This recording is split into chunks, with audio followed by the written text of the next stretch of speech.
Assalamualaikum warahmatullahi wabarakatuh.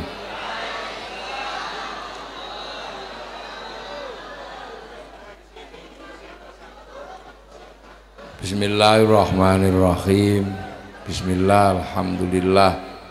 Wassalatu wassalamu ala rasulillah Sayyidina Muhammad ibn Abdillah wa ala alihi wa ashabihi wa azwajihi wa dhurriyyatihi wa ahli baitihi wa man tabi'ahum bi ihsanin ila yaumil qiyamah.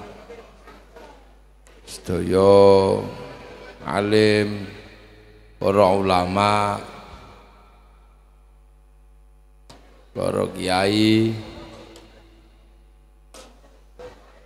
wabil khusus Yai Munawwir, Yai Marsudi Syuhud, Yai Mu'ain dan seluruh kiai yang hadir, jajaran pengurus Jamaiyah Nahdlatul Ulama, para tamu undangan, khususnya Mbak Feve dan Ustadz Zulfikar, ini yang biasanya lebih tua 20 tahun, sekarang menjadi muda karena enggak pakai kupluk. Para hadirin wal hadirat yang berbahagia, alhamdulillah ini kita punya organisasi namanya Nahdlatul Ulama. Ini organisasi yang bacanya susah. Baca NU itu susah kalau bukan orang NU. Pokoknya kalau bukan orang NU itu suruh memahami NU itu susah. Kenapa? Karena Nahdlatul Ulama. Nahdlatul Ulama itu ya begini ini bentuknya. Iya. Ya gini nih, ini NU itu begini nih. Alim-alim tapi ya sarungnya ya begini. Pecinya ya hitam-hitam gitu. Surbannya ya kadang ada gambarnya calon presiden.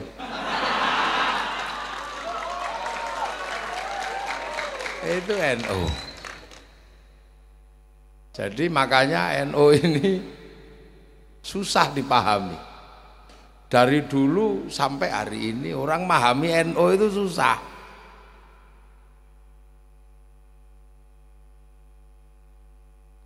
Susah memahami NU itu tidak mudah. Karena apa? NU ini punya tanggung jawab berhadapan langsung dengan orang yang belajar Islam dari generasi yang sangat jauh dengan Rasulullah. Itu tanggung jawab NU. Kenapa? Karena NU itu Nahdlatul Ulama. Nah, ulama itu siapa? Pewaris para nabi. NU itu pewaris para nabi. Loh, ini ndak NU ya ndak ada loh.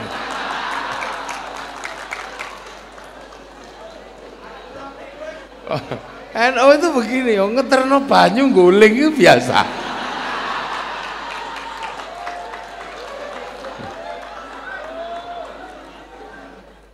Jadi makanya NU itu tidak tegang. NU itu riang gembira.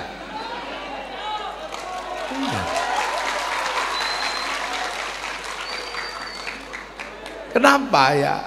Ya NU itu ya riang gembira. Ini Banser ini. Ini kalau boleh ketawa kok ini. Itu NU.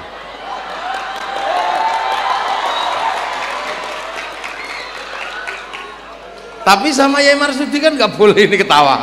Kalau ketawa diambil seragamnya. Jadi gini loh, ini NU, ciri khasnya seperti ini. Itu. Jadi NU itu ciri khasnya memang udah seperti ini. Jadi ndak serius-serius amat itu ndak. Makanya kita ini kadang dianggap nggak serius. Beragama itu nggak serius dianggap. Yang lain Allahu Akbar. NU cuman Allahu Akbar. Ya udah serius ya. Yang lain itu kalau takbir itu Allah. NU ya cuman Allahu Akbar. Lu itu NU. Ini yang kita mesti paham. Makanya NU itu sering dianggap tidak serius. Yang lain Allahu Akbar, Allahu Akbar. NU ya isa Allahu Akbar, Allahu Akbar. Ya dahul. NU. Ini ora NU ora ono. Lah itu. Makanya orang kalau ngelihat NU itu enggak detail tenan, mesti pangling lihat NU itu. Iki Islam asli apa ora gitu. Kalau lihat yang lain itu dengan mudah, oh ini soleh, ini pasti orang baik ini dalam beragama karena jubahnya bagus, batu ireng. Orang sekira, oh bagus ini, cingkrang. Kiai itu rana sing rara serius plus. Ada ngutut.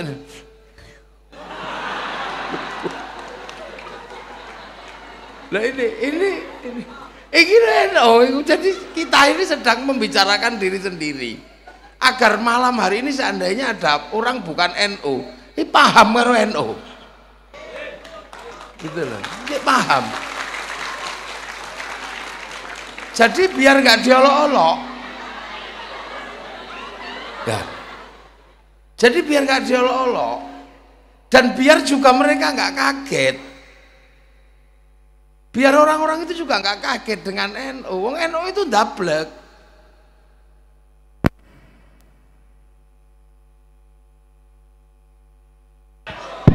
Oh ya NU.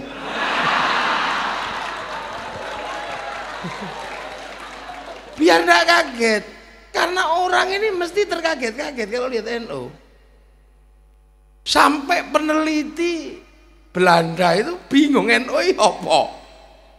Saking bingungnya sampai kesimpulannya itu nggak masuk akal. Jadi santri itu cirinya sudah ada, kalau kamu di Indonesia ketemu dengan orang dengan model ini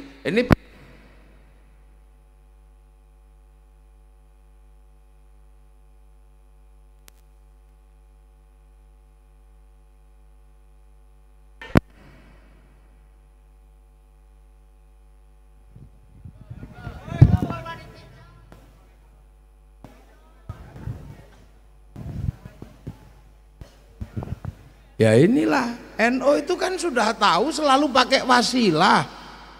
Lah kok pakai mic nggak ada wasilahnya ini?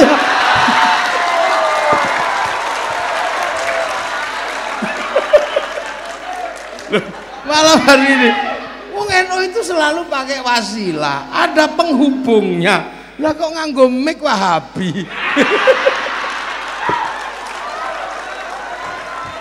Ini makanya ya mati, jangan kaget, sudah tidak usah heran ini. Jadi inilah resiko tanpa wasilah itu. Makanya deh, ini biar orang itu tidak kaget. Saya ini sering didatangi orang karena kaget lihat NU itu. Ya, oleh Belanda diteliti gagal. Sampai ada yang meneliti cuman dengan 3 terminologi: santri, priyayi, abangan. Santri itu ya cirine itu gak ilok tenan itu. Priyayi itu pekerja, ya pekerja termasuk Ya orang-orang intelektual yang bekerja sama Belanda. Ini abangan itu ya Rojo dan teman-temannya. Nah, ini santri itu ya ketone miring, sarunge nglinting, mambu rokok, gudiken. Ini santri. Dan yang mengatakan itu adalah orang Belanda namanya Cisnuk Gurugronje.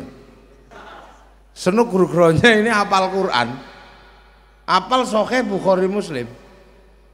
Masuk ke Indonesia menyamar bernama Syekh Abdul Ghaffar. Ulama dia.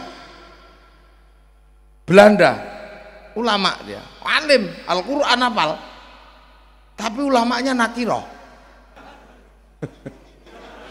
Ini ulamanya nakiroh, jadi ulamanya enggak makrifat karena tak punya yakhsyallah.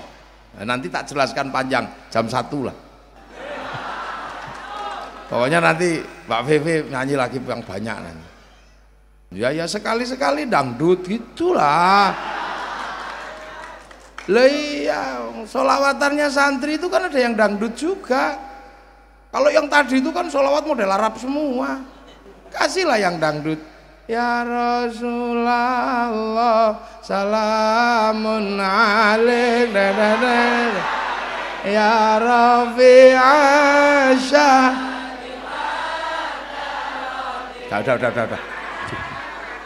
Loh ini Ustaz Zulfikar, kalau saya yang sholawatan semua bisa nyuntuh. Lah ini sholawatannya NU. Tadi itu kan sholawatan terlalu modern ya. Nanti ada dangdutnya juga mesti. Milenial kasih dangdut. Ya Rasulullah salam. Loh itu NU. Ya Rafi'an syaniman Atafataya Ratal alam Ya uhail Eslilin macece. Udah. Saya ini kalau sholawatan semua bisa ngikuti. Nah ini sholawatan NU. NU desa. Loh itu orang menjadi bingung. Jadi ini kekuatan dianggap sebagai sebuah kekuatan yang terpisah dari Arab. Dianggap terpisah. Seolah-olah yang di sini ini nggak ada hubungannya sama Islam yang di sana. Penampilannya seperti ini. Ya. Tapi ketika orang-orang ini kalau sudah marah, yang namanya santri itu kalau sudah marah, dulu Belanda bangkrut gara-gara santri marah. Iya namanya Pangeran Dipo. Santri marah bangkrut. Zaman segitu 2 juta gulden habis. 200.000 tentara terbaik Belanda mati di sini. Akhirnya ya sudah deh. Kayaknya semua pengen baik. Akhirnya sudah jangan perang lagi sama santri, mati kita katanya. Disekolahkan aja santri itu, sekolahkan. Maka ada yang namanya Van de Venter, anggota Volkskrant Belanda mengusulkan agar orang Indonesia ini disekolahkan. Lahirlah namanya politik etis karena disetujui Ratu Wilhelmina. Nah, yang lain mau sekolah. Oh, kayaknya asik sekolah di Belanda. Santri nggak mau. Apa ini sekolah di Belanda? Rusak kita nanti, udah nggak usah sekolah sana. Kita sekolah model yang ada aja. Karena kalau mengikuti Belanda nanti kita jadi kayak Belanda. Man tasyabbaha biqaumin fahuwa minhum. Siapa yang menyerupai Belanda sama dengan Belanda. Dan perlawanannya basic, perlawanan kebudayaan. Belanda pakai jas, santri pakai baju. Belanda pakai celana, kita pakai sarung. Belanda pakai sepatu, kita pakai sendal. Nah, santrinya akhirnya Belandanya pusing, akhirnya ikut. Santri akhirnya pakai baju biasa, pakai surjan. Pengikut Belanda pakai belangkon. Santrinya pusing akhirnya. Loh kok mirip kayak kita juga. Akhirnya Belandanya pakai sarung, akhirnya kok mirip juga. Akhirnya sendalnya ganti, kita pakai sendal kayu. Belanda ikut pakai sendal kayu. Akhirnya santrinya, udah deh pakai sendal kayu, tapi pentolnya satu aja gitu. Nah itu maka ada santri Bakia. Akhirnya ini disekolahkan nggak mau, bikin sekolahan sendiri. Sama Belanda akhirnya dikejar-kejar kemana-mana. Lah santri lari ke kampung salah satunya sampai Citangkolo ini. Santri ke kampung-kampung akhirnya, maka karena perlawanannya kebudayaan dengan Belanda, maka jangan salahkan kalau sekarang kekuatan santri ada di desa, dan kita nggak perlu malu menjadi santri yang kekuatannya ada di desa, nggak perlu malu karena ini adalah resiko mempertahankan akidah Ahlussunnah wal Jamaah dengan tidak ikut Belanda. Jadi bangga saya jadi santri di kampung-kampung. Nah setelah itu Belanda melihat, wah ini lumayan lah bangsa ini, santri ini udah hilang katanya. Begitu dipikir hilang, Belanda suka-suka aja masuk lagi. Nah begitu Belanda masuk lagi, ternyata santri ini nggak mati. Santri tetap melakukan perlawanan. Dengan cara apa? Dengan sesuatu yang nggak masuk akal. Ketika orang-orang yang disekolahkan Belanda ini pulang, masuk kembali ke Indonesia, menggagas yang namanya nation state atau negara bangsa. Karena waktu di Belanda itu baca bukunya Ernest Renan yang berjudul What is the Nation? Nah, santri mis mumet di hopo gitu. What is the nation? Apa itu sebuah bangsa? Nah, kita menamakan bangsa Indonesia. Nah, santri datang, ternyata apa? Punya gagasan yang sama. Santri yang selama ini belajar di Mekah, belajar di Arab, ternyata punya gagasan yang sama. Yang sini yang lulusan Belanda berbicara tentang bangsa, yang santri juga berbicara tentang bangsa, dan lebih ekstrim karena hubbul waton minal iman.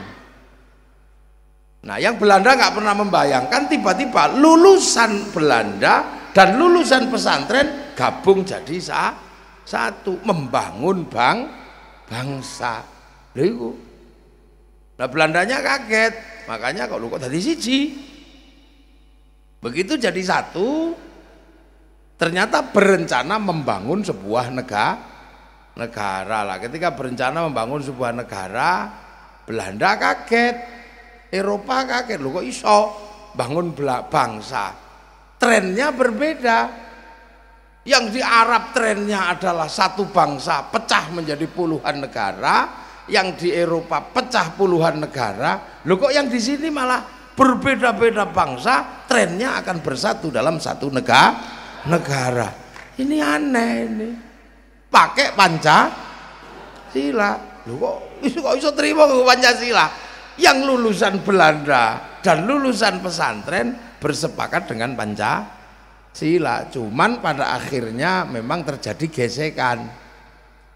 gesekan di mana Pancasila ini tidak diterima oleh beberapa kalangan. Ada yang pengen lebih formal menambahkan 7 kata dan kewajiban menjalankan syariat Islam bagi pemeluknya. Nah, dalam situasi kalut seperti itu penyelamatnya siapa? NU.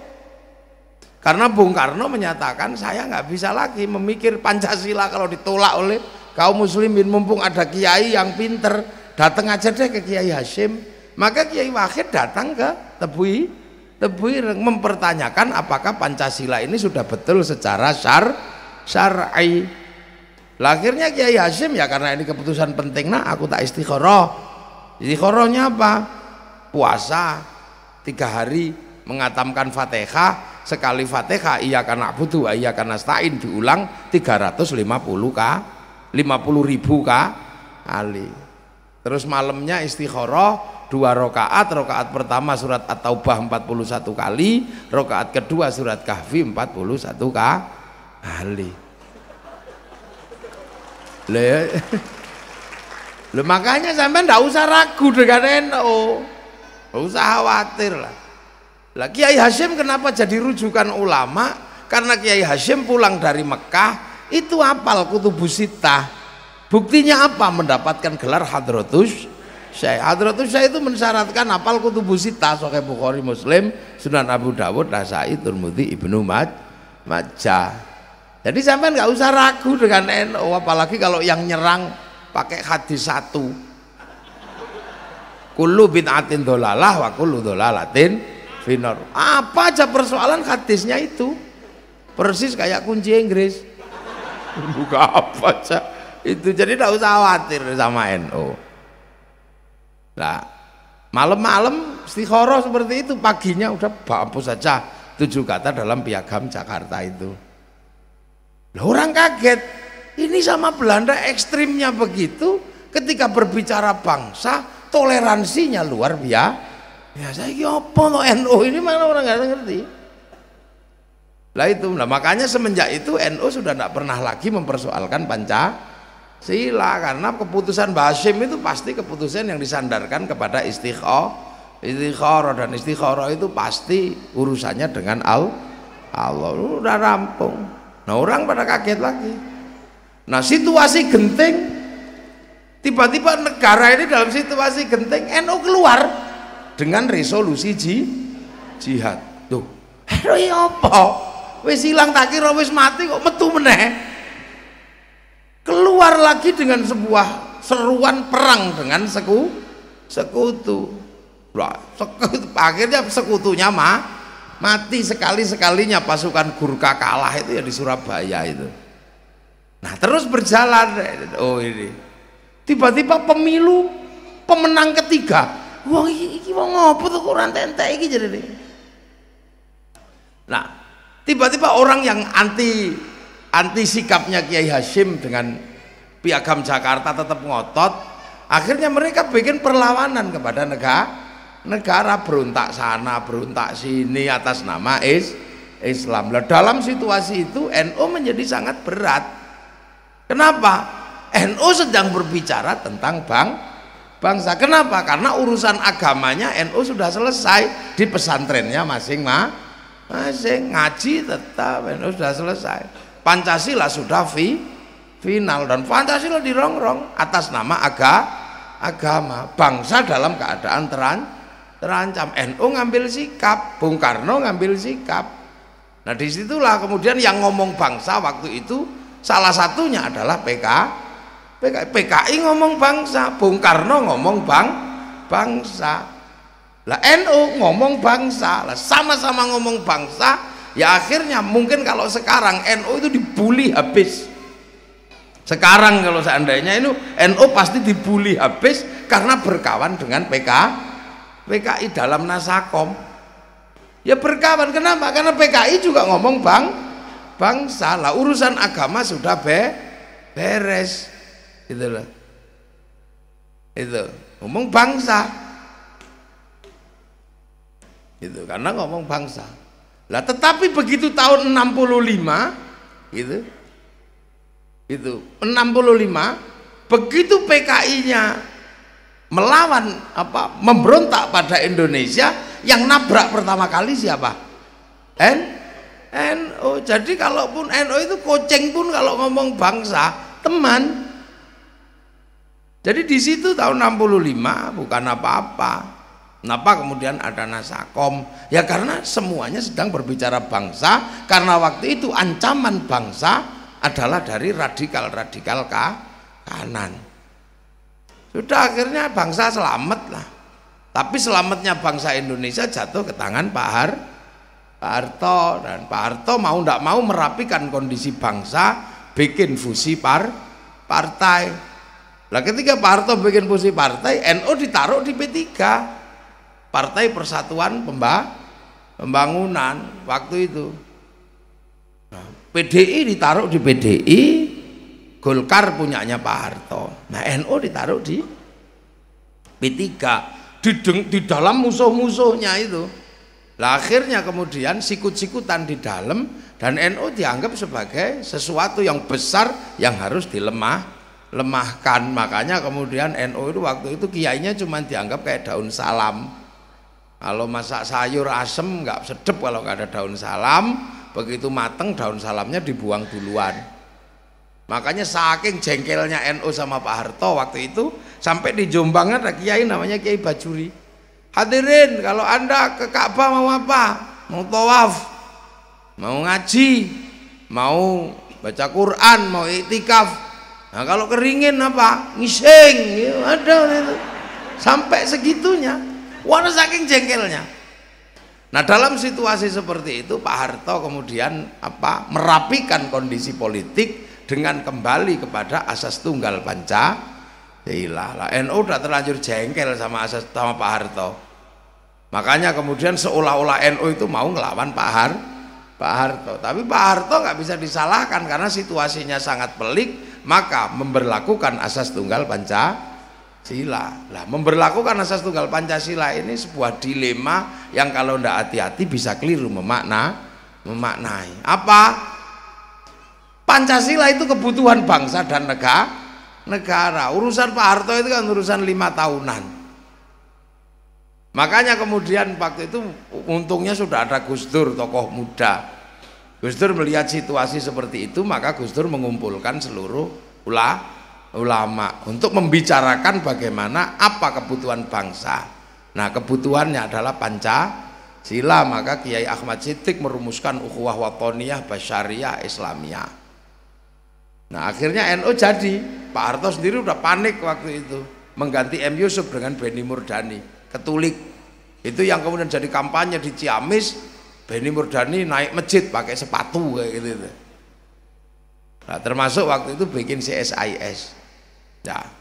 Nah dalam situasi kayak gitu ternyata NU punya sikap yang antik, bisa membedakan antara kebutuhan bangsa dan negara dan bisa membedakan antara kebutuhan politik Pak Harto. Pancasila itu kebutuhan bangsa dan negara, maka Pancasila diterima sebagai asas tunggal. Akan tetapi perlawanan dengan Pak Harto tetap jalan terus dengan tidak kemana-mana tapi berada di mana. Lu permainan canggih lah Pak Harto terus rumangsa, waduh kalah saya mainan sama NU.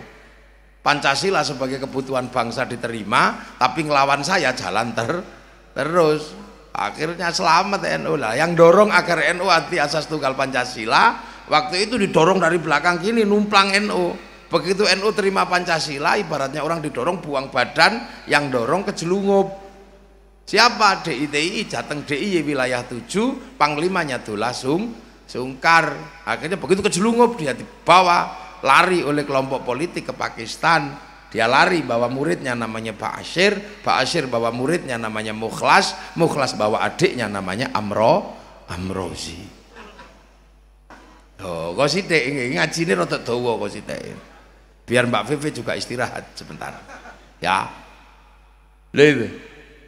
Lu akhirnya Pak Harto udah deh, daripada aku pusing ngikuti permainannya NU, bangsanya diterima tapi urusan politiknya jalan terus, maka kemudian Pak Harto nyuruh Mbak Tutut untuk ikut Gus Dur. Udah deh, ikuti Gus Dur kemanapun biar tahu buntutnya kemana, tidak kemana-mana tapi berada di mana-mana.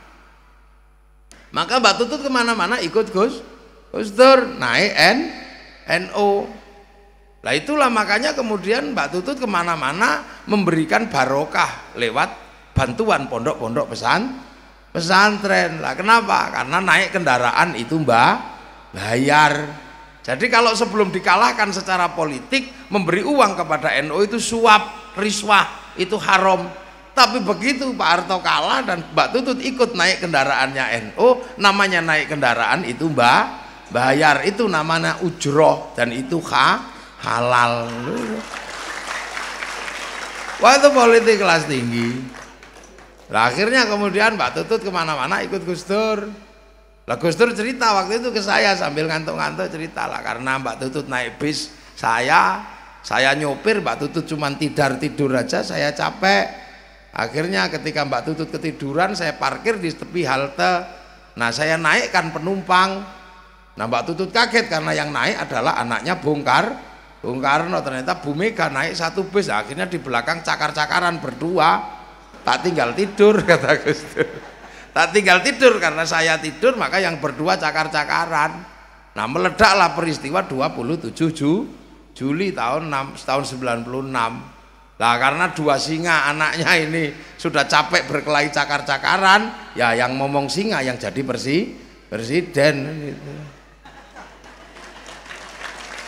Lah akhirnya itulah kemudian Gus Dur jadi presiden. Orang tambah kaget lagi, loh kok yang jadi presiden NU, NU apa gitu. NU itu apa kok tambah besar sampai jadi presiden. Dan ketika jadi presiden nggak masuk akal. Kenapa? Nggak bisa jalan, nggak bisa lihat. Kok bisa jadi presiden? Ini keajaiban dunia. Dan itu hanya terjadi di NU. Makanya jangan malu jadi orang NU. Ketua pengurus besar kita pernah jadi presiden. Kalau NU dibilang bodoh, mustahil. Bodoh kok bisa jadi presiden. Ketua mereka cuma tim sukses. Jadi tidak usah heran kalau kemudian sekarang Yai Ma'ruf maju, tidak ada masalah. NU dari dulu begitu. Nah ini loh yang kemudian kita ini sering dianggap iki apa toh NU itu. Dan kalau diolok-olok NU itu seolah-olah malah sengaja. Lihat toh, sholawatan dibilang musyrik, dibilang bid'ah, ditemu. Bahkan sampai gue gendera, orang ini stres. NU itu apa? Dilokno bukan tamat-tamat ditemu. Kuburan dimusyrikan, sekarang kuburan tambah rame. Sarkup tambah banyak. Kuburan tambah rame. Akik musyrik tambah akian kabeh tambah rame. Lah itu makanya kalau orang tidak ngerti NU itu kasihan.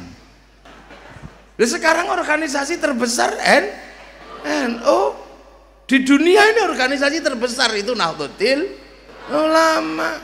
Isinya ya pesek-pesek begini. Lah itu NU.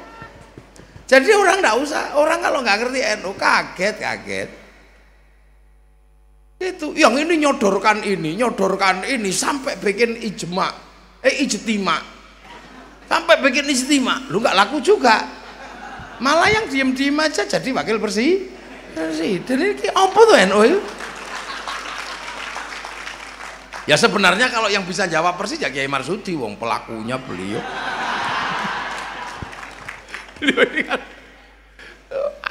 Pelaku realnya ya beliau ini. Cuman beliau nggak mau cerita. Nah ini itu NU. Sekarang coba kalian tanya, mana ada organisasi segede ini? Nah inilah NU. Lah kenapa sih? Yang sekti itu apanya sih sebenarnya? Yang sekti itu namanya itu loh. Jadi yang sekti dari NU itu namanya ini memang nggak terlalu keren nama ini. Yo kalah keren loh sama Ansarut Tauhid, itu kan keren. Penolong Tauhid, itu keren namanya. Majelis Tafsir Al-Quran, kan keren. Lu bahkan Muhammadiyah, itu keren loh itu. Bolone Nabi Muhammad, itu kan keren. Keren itu namanya. Front Pembela Islam, keren itu. Keren namanya. Di sini dulu ada Hizbullah, keren itu nama itu. Jadi memang Nahdlatul Ulama, ini kira keren belas itu. Kenapa? Karena ulama itu kalau di kampung, kalau di Jawa kiai, kalau di sini ajengan. Lah ajengan atau kiai itu kadang yang ngutang rokok barang. Ini yang bikin nggak keren. Yang lain kan Salafi, keren semua namanya. Saya makanya kalau ada pertemuan dengan orang-orang yang bukan NU itu minder saya. Kok namanya itu nggak keren sama sekali dulu itu, tapi begitu sekarang ternyata nama paling keren itu Nahdlatul Ulama. Kenapa? Karena nama yang paling jujur itu NU. Yang lain itu pakai digede-gedekan. Kayak berdoa pakai nangis-nangis gitulah, karena itu kan gitu, ibaratnya. Nah kalau NU itu kan apa adanya, ya wis lah. Kenapa sih namanya Nahdlatul Ulama? Ya karena kita ini cuman muridnya ulama. Kita ini cuman muridnya ulama. Orang Ciamis ini cuman muridnya ulama, orang Banjar sekarang yang gini nih muridnya ulama. Kenapa? Loh, yang bawa Islam itu Rasulullah itu di Mekah sana. Nah, Rasulullah itu punya muridnya Rasulullah itu namanya siapa? Sahabat itu jelas, itu sahabat itu murid Rasul, ketemu Rasul itu murid Rasulullah, namanya sahabat. Nah, orang yang ketemu sahabat gak ketemu Rasulullah, murid sahabat itu namanya tabi'in. Lah, tabi'in itu punya murid namanya tabi'ut, bukan ashabus sahabat, bukan ashabus bukan, tapi tabi'in, pengikut. Nah, muridnya tabi'in tabi'in, tabi'in. Nah, muridnya tabi'in tabi'in. Terus kalau dari kepangkatan itu loh, terus kita ini terus namanya apa? Lah ya wis tabi'ut. Ada panjang. Dari ya Marsudi ya siapa? Mau ini muridnya ulama cuman. Wong kita kan ketemu siapa? Ketemu pewaris para nabi, al ulama warasatul ambiya. Jadi nah ketemu cuman pewarisnya ulama aja. Saya misalnya ketemu kiai-kiai, beliau ketemu kiai, muridnya kiai-kiai di sini, nanti ketemu itu ternyata muridnya Kiai Hashim Asy'ari. Saya misalnya ya diajari bapak saya murid-murid dari Langitan, murid-murid dari Tebuhi Irang, gurunya dari Mbah Hashim juga. Lah Mbah Hashim itu juga muridnya Mbah Asy'ari. Mbah Asy'ari ini di Jombang sana juga muridnya Mbah Khalil. Lah Mbah Asy'ari ini ya cuman muridnya Mbah Khairon atau Mbah Gareng. Mbah Asy'ari, Mbah Khairon muridnya Mbah Abdul Wahid Solotigo, muridnya Mbah Abdul Halim. Beliau muridnya Mbah Sufyan, Mbah Sufyan muridnya Mbah Jabar, Mbah Jabar muridnya Mbah Abdul Rahman Sambulasem, muridnya Mbah Abdul Halim Benowo. Beliau muridnya Mbah Cokrojoyo Sunan Geseng, muridnya Sunan Kalijogo. Sunan Kalijogo murid Sunan Bonang. Sunan Bonang muridnya Sunan Ampel. Sunan Ampel muridnya Mbah Ibrahim Asmoro Kondi, muridnya Syed Jumadil Kubro, muridnya Syed Muhammad, muridnya Syed Ahmad Jalaluddin Cempo, muridnya Syed Abdul Malik, murid Syed Alawi Amil Fakih, murid Syed Ahmad Sokib Mirbat. Itu muridnya Syed Ali Khalil Qasam, murid Syed Alwi, murid Syed Muhammad, murid Syed Alwi, murid Syed Ahmad Al-Muhajir, murid Syed Isa Naqib, murid Syed Ubaidillah, murid Syed Muhammad, murid Syed Ali Uraidi, murid Syed Ja'far Shodiq, murid Syed Bakir, murid Syed Ali Zainal Abidin, murid Sayyidina Hasan Husain, murid Sayyidina Ali. Lah ini yang muridnya Rasulullah Muhammad sallallahu alaihi wasallam. Loh itu, lah kita ini cuma muridnya ulama. Lah penghubung yang panjang ini namanya ahli sunnah wal jamaah. Loh, ahli sunnah nabi wis, wal jamaah sahabat, wal jamaah sahabat tabi'in, wal jamaah tabi'in tabi'ut tabi'in. Lah kita ini wal jamaahnya ulama tabi'ut. Ini sebenarnya makanya ndak usah ngoyo. Lu murid Nabi itu di Mekah sana makan 3 jari bisa, wong sama-sama kurma dan roti. Lah sampai sini soto ya bisa. Ini wal jamaahnya beda. Yang di sana kurbannya unta, sini nggak lahir unta, lahirnya kebo sapi. Makanya kalau maksa kurban unta ditangkap polisi karena nyuri untanya kebun binatang. Loh ini loh wal jamaahnya beda. Jadi sederhana saja sebenarnya memahami Islam itu, nggak ribet-ribet itu dah. Sana jubahan bisa, tanahnya bersih, padang pasir sampai sini. Ayo dijubahi, nggak jadi nanem padi. Ini coro Jawa rasido tandur rasido derep nggak jadi. Ini mau sederhana kok. Loh makanya corak wal jamaah itu pasti akan beda, pasti berbeda-beda. Wal jamaah beda. Islam di Arab sama. Wong Islam itu rumusnya sama kok. Mahwal iman antuk minabillahi wa malaikatihi wa kutubihi wa rasulihi wal yaumil akhir wa bil qadri khairi wa syarhi minallahi ta'ala. Sodakta kata malaikat. Mawal Islam antasyhadu an la ilaha illallah wa anna muhammadur rasulullah wa tuqimus sholata wa tu'tiyaz zakata wa tasuma ramadhana wa tahujjal baiti man istata'a ilaihi sabila. Sama rumusnya. Cuman ketika berjalan ini kan beda. Sampean apa di Mekah waktu itu ada ribut jenggot? Ya enggak ribut.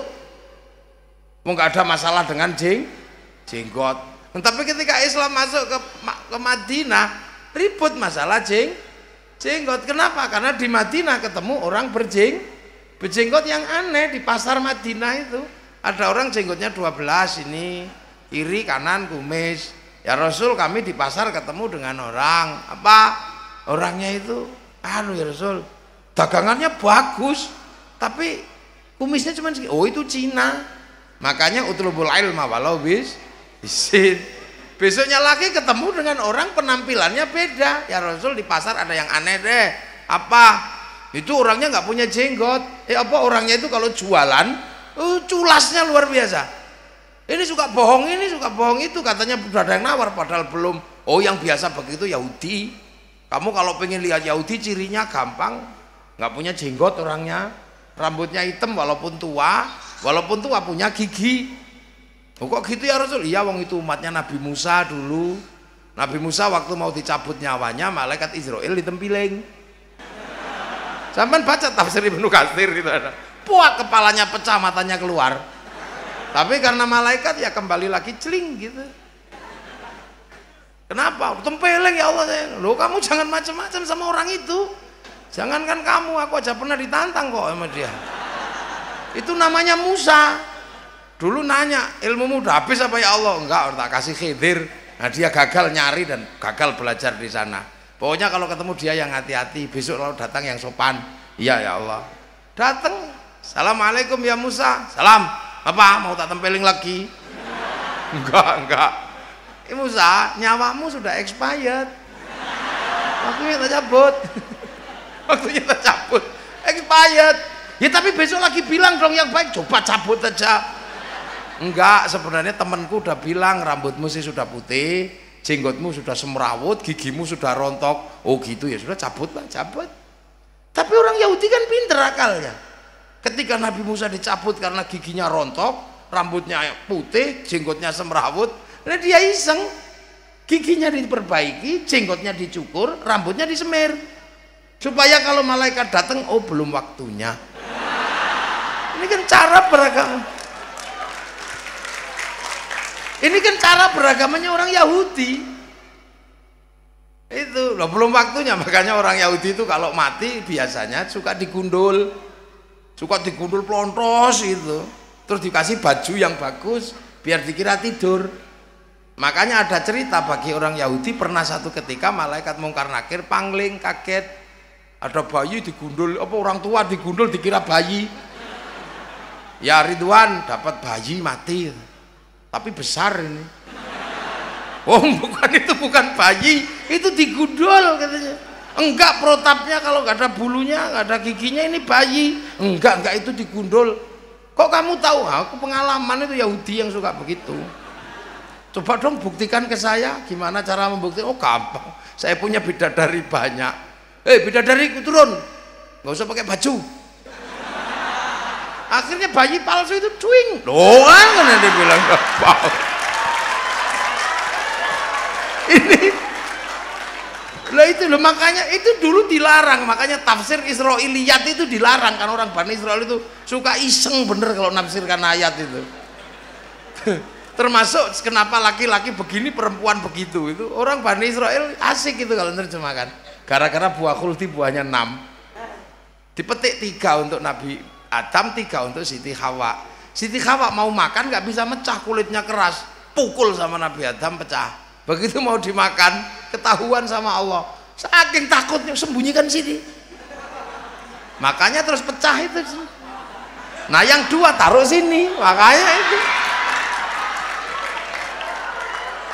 Lah iya ini, tapi itu jangan dipakai karena itu tafsir Bani Israel. Nah, yang laki-laki Nabi Adam satu ditelen nyantol di sini. Nah, yang dua karena dipetik masih ada gagangnya, taruh sini.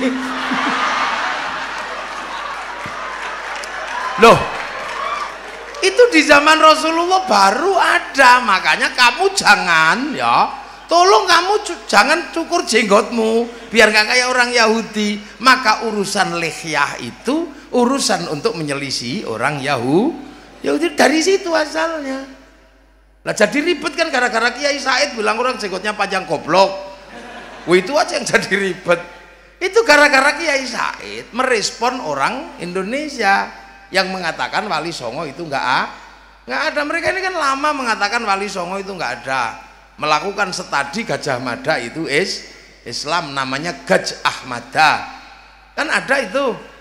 Lah saya waktu itu diminta untuk menseminarkan Gajah Mada dengan nama Gajah Mada. Saya tak seminarkan, saya ngomong aja, saya nggak mau ngomong panjang-panjang. Loh kenapa? Kiai, lah saya ini jengkel aja. Ini yang nulis ini dan orang-orang ini masalah buat saya. Kenapa masalah? Mereka inilah orang yang selalu mengatakan bahwa mendoakan orang mati itu nggak nyampe. Lu ini mendoakan orang mati aja nggak nyampe, malah sekarang mengislamkan orang mati. Gajah Mada sudah mati malah diislamkan, nggak mau ngomong, saya pulang saya. Loh, kan ya toh? Ini orang selalu mengatakan doa orang hidup kepada orang mati itu nggak nyampe. Lo kok malah ngislamne wong mati gila ya, wong kocel kok. Itu untuk mengatakan Wali Songo tidak ada ya, termasuk ada Zainal Abidin, ada Badrus Salam mengatakan Wali Songo itu fiktif, nggak ada. Lah Kiai Said sebagai ketua NU merasa punya tanggung jawab. Wali Songo kalau nggak ada lah NU itu ikut siapa? Wong penerus Wali Songo. Lah akhirnya Kiai Said jengkel karena yang olok-olok NU Wali Songo nggak ada itu jenggotnya panjang semua. Soalnya jenggotnya kan panjang-panjang. Ya olok-olok sama Kiai Said, dasar orang kalau jenggotnya panjang itu goblok. Akhirnya mereka nggak sadar bales Kiai Said yang goblok. Wong penerus Wali Songo kok mengatakan orang berjenggot itu goblok, padahal seluruh Wali Songo berjenggot. Lah katamu kemarin nggak ada. Lu berjenggot. Loh itu terus digoreng sana goreng sini loh. Inilah orang kalau nggak paham ini, makanya bagi Kiai NU nggak peribet masalah jenggot itu. Mau jenggot-jenggotan lah, mau nggak ya nggak lah, biasa aja.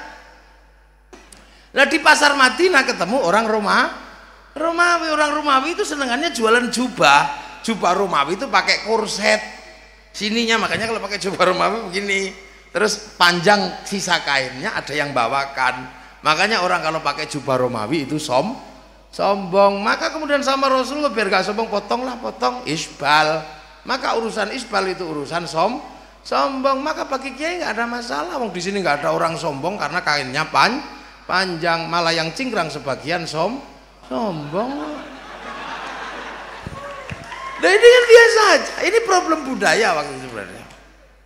Terus Islam setelah itu jalan. Lah pindah ke Persia. Lah di Persia sudah Nabi sudah nggak ke sana, yang ke sana Sayyidina Ali. Lah Sayyidina Ali ini yang kemudian di sana berbesan dengan Raja Rustum. Raja Rustum itu raja Majusi, raja Persia. Nah, raja Persia inilah yang kemudian masuk Islam karena mengambil menantu Sayyidina Husain, lahir Sayyid Ali Zainal Abidin. Lah karena raja Majusi masuk Islam, orang Majusi menyembah api. Lah api Majusi itu ditaruh di bangunan tinggi namanya Manaro. Makanya begitu masuk Islam apinya dibuang, Manaronya ditaruh depan masjid. Sampai Jawa namanya Menoro, sampai Citangkolo namanya Menara. Loh, itu aja kok ribet semuanya. Jadi ada yang ribet. Lah di Persia itulah kemudian terjadi peristiwa politik. Peristiwa politik apa? Rebutan kekuasaan setelah Sayyidina Ali. Lah setelah Sayyidina Ali rebutan kekuasaan, perang di situ. Nah hasilnya apa? Sayyidina Husain terbunuh. Wah begitu Sayyidina Husain terbunuh, ya marahlah orang Persia sampai hari ini karena ditempati oleh Sayyidina Husain dibunuh. Makanya orang Iran itu begitu kiblatnya ke Sayyidina Ali. Ya karena apa? Sayyidina Ali ini berhubungan keluarga dengan Raja Rustum. Tadi hubungannya kekeluargaan. Makanya di Iran cari nama Yazid itu nggak ketemu. Karena yang bunuh Sayyidina Husain itu Yazid bin Mu'awiyah. Iya, cari di sana nama Yazid nggak ketemu. Makanya kalau ada orang waspada Syiah, di sini nggak ada sejarahnya hubungannya dengan Syiah. Makanya NU biasa aja, nggak kok terus Syiah. Enggak, oke, NU paham. Syiah itu hanya miliknya orang Iran, sini nggak bisa. Sana nama Yazid nggak ketemu, di sini Pak Ali namanya anaknya ya Yazid biasa aja. Nama Muawiyah biasa. Saya pernah dibilang hati-hati, waspada. Ada lagu Syiah Ummi yang dinyanyikan Sulis dan Haddad Alwi. Ummi kok lagu Syiah, kenapa? Itu Syiah. Alah, di Indonesia yang lebih serem dari itu banyak. Indonesia punya lagu yang lebih serem dari lagu Ummi, apa? Indung-indung. Lu indung-indung itu apa nggak serem lagunya? Aduh Siti Aisyah mandi di kali rambutnya basah, tidak sembahyang tidak puasa, di dalam kubur mendapat siksa. Kok pakai nama Siti Aisyah, tidak sembahyang tidak puasa itu lah ya? Kok nggak pakai nama Tulkiem? Lah dibales juga akhirnya Fatime Jande Kaye. Kenapa pakai nama Fatimah? Oh, Indonesia itu biasa udah kayak gitu. Makanya orang kalau memahami sirah ahli sunnah wal jamaah nggak kaget kan gitu. Lah akhirnya Said Ali Zainal Abidin ini menghadapi situasi sulit, akhirnya daripada di sana ribut keluar dari tanah Arab, keluar punya anak namanya Sayyid Bakir. Lah begitu Sayyid Bakir keluar, situasinya tambah sulit, punya anak Sayyid Ja'far Shadiq. Makanya Sayyid Ja'far Shadiq nggak ingin hidup di sana, pengen ke sini. Loh, Sayyid Ja'far Shadiq nggak ingin hidup di sana, pengennya hidup di luar sana. Ya mungkin pengennya ke sini, wong buktinya keturunannya ke sini semua. Loh, sampai nggak tahu curhatnya Sayyid Ja'far Shadiq itu? Curhat sama kakeknya. Langsung Allahumma sholli ala sayyidina Muhammad wa ashghili zalimin bil zalimin wa akhrijna min bainihim salimin wa ala alihi wa sahbihi ajma'in. Loh, itu kan curhatnya saya Ja'far Shadiq. Wa ashghili zalimin bil zalimin. Ya Allah, biarlah orang ribut, orang zalim ribut sesama orang zalim. Wa akhrijna min bain, aku pengen keluar dari mereka. Aku pengen keluar. Loh, jadi yang pengen keluar itu saya Ja'far Shadiq, keluar dari sana membawa Islam menjauh, punya anak namanya Sayyid Ali Uraidi, menjauh dan selalu mengatakan hati-hati nak, hati-hati, kita jangan lupakan sejarah nenek moyang kita, tidak dilupakan. Lah punya anak namanya Sayyid Muhammad menjauh, punya anak namanya Sayyid Ubaidillah, menjauh, punya anak Sayyid Isa, menjauh, punya anak namanya Sayyid Ahmad Al-Muhajir, menjauh, punya anak Sayyid Alwi, punya anak Sayyid Muhammad, punya anak Sayyid Alwi, menjauh, punya anak Sayyid Ali Khalid Qasam, menjauh, punya anak Sayyid Ahmad Sohib Mirbat, menjauh, punya anak Sayyid Alawi Amil Faqih, sampai di Mongol putrana namanya Sayyid Abdul Malik. Sayyid Abdul Malik punya anak namanya Sayyid Ahmad Jalaluddin sampai Campa. Makanya Sayyid Ahmad Jalaluddin bisa merukunkan kerajaan Annam sama kerajaan Campa ketika perang masalah agama. Nah, Sayyid Ahmad Jalaluddin punya anak Sayyid Muhammad sampai Paseh, punya anak namanya Sayyid Jamaluddin Al-Husaini Al-Kabir masuk tanah Jawa di Nusantara. Nah, ini Dahono Coroko menyebutnya Syekh Jumadil Kubro. Itu aja. Nah, tepuk tangan, nggak usah malu-malu. Nah, ini kan bisa dilihat. Karena Syekh Jumadil Kubro itu garisnya dari sana, maka kita selalu diajari. Itu loh, Syekh Jumadil Kubro di Jogja sana bertempat pertama. Untuk apa? Mengajarkan Islam di sana. Nah, orang Islam di sana ini masalah. Kan gitu, masalah. Islam masuk ke sini masalah. Kenapa? Ketemu orang Hindu. Lah karena ketemu orang Hindu, maka kemudian para wali punya kebijakan. Sudah deh, Islam ditanam di sini, tapi orang Indonesia nggak perlu lihat Arab.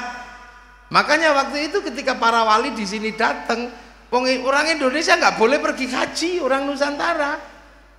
Itu salah satu kebijaksanaannya, nggak boleh haji, jangan haji. Nah itulah makanya orang Islam di sini waktu awal nggak ngerti budaya Arab, ngertinya ya Islam gitu aja, nggak ngerti budaya sana. Karena orang Jawa waktu itu dilarang pergi haji. Loh ini kan kenapa dilarang pergi haji? Lah soalnya orang Jawa kalau pergi haji konslet.